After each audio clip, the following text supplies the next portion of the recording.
It's about 6:15 in the morning, and these two beautiful people are still asleep. It looks like the fire's still going. So well, shouldn't be too hard to start up again. Need to clean up a bit, have a bit of breakfast, and let's see what today installs. Oh, I'm mega tired.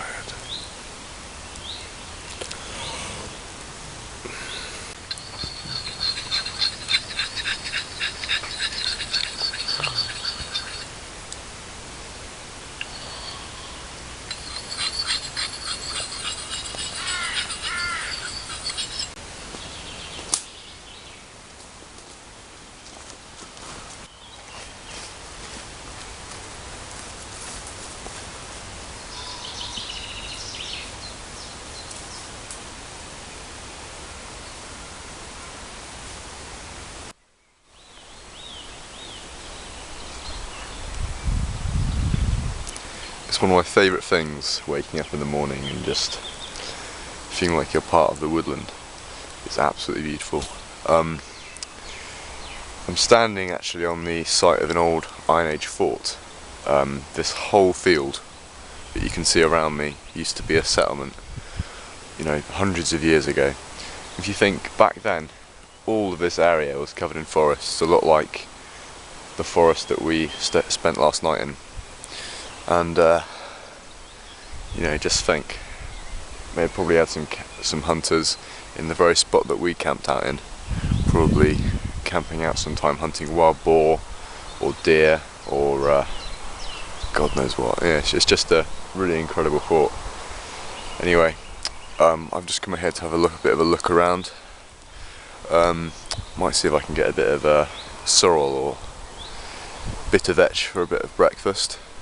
We'll see, who knows.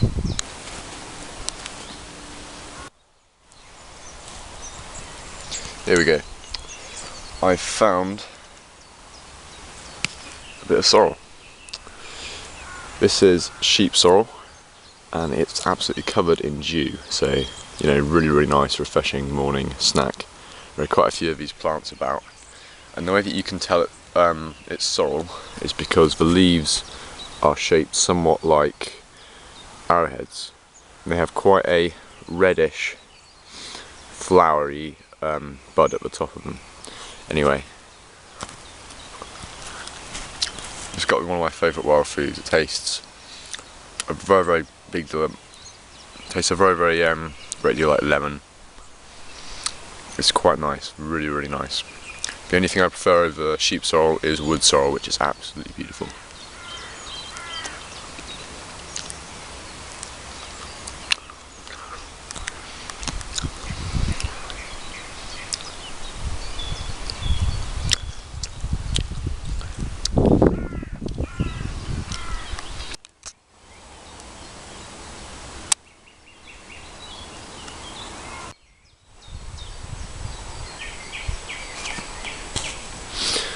Now, despite knowing what sort of edible plants are good to eat, it's also important to know what plants you can't eat and what plants are poisonous.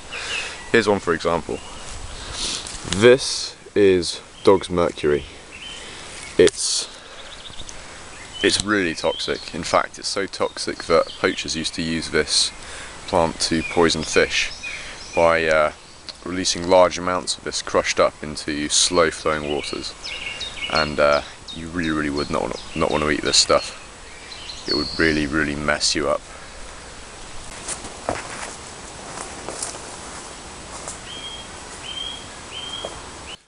One of the things I love most about a lot of wild plants and fungi is they can have some really useful purposes. One of my favourites is this. This is King Alfred's cake. To most people this is called crampwort. It's a fungus that grows on mainly dead ash trees, and it's absolutely brilliant for taking a spark.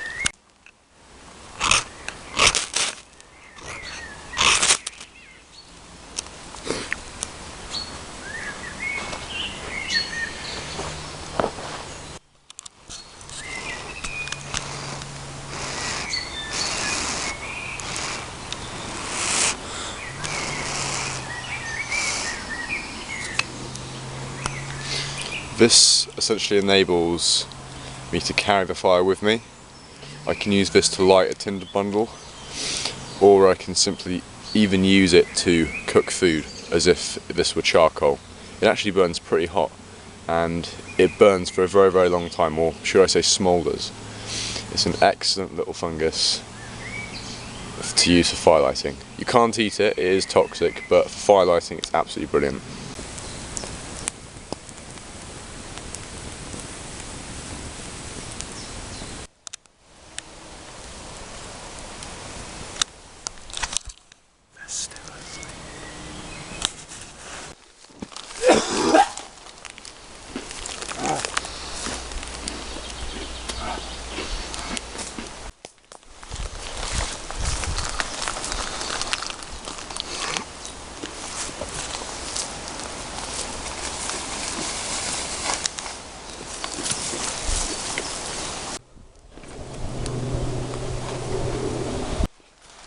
Logs. Put it in here from up here, so that it all goes in. Don't untie that yet, because it makes life a bit easier. You're not just going to fold it up, or are you just going to pack it in? I'm just going to pack it in, because there's more than enough room in the bag if it's not packed in 100% correctly.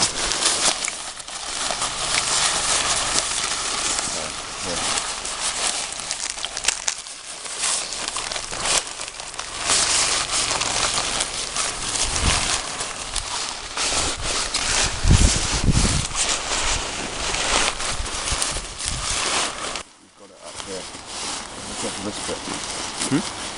Just hank it up and then just like wrap it around and just Oh no, when you do it like leave it in free and do it in under this finger, over that finger, under this finger, over that finger, so you get like a sort of loop in the middle.